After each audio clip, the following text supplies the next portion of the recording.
الفيديو ده هو الكلام اللي كان نفسي حد يقوله لي السنة اللي فاتت. مش طالع اقول لك ازاي تخطط للسنة الجديدة وازاي ان انت تحط اهداف للسنة الجديدة، كل الكلام ده احنا عارفينه وفي ناس كتير جدا اتكلمت فيه. انا جاي اقول لك على حاجة مهمة جدا. انا عايزك تسأل نفسك سؤال: هو ايه الحلو اللي انا طلعت بيه في 2025 عايزه يكمل معايا؟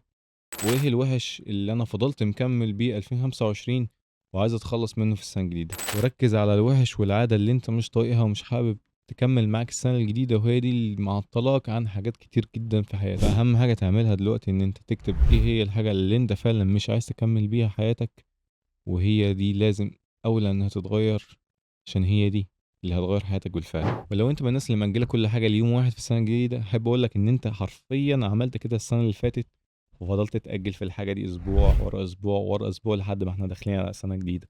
لو عايز تعمل حاجة اعملها على طول من غير ما تحدد وقت أو تستنى الميعاد البيرفكت. لا، ما أظنش إن ده الطريقة الأسلم اللي أنت هتعمل بيها الحاجة. مش هتعملها، تفضل تأجل وتسوف.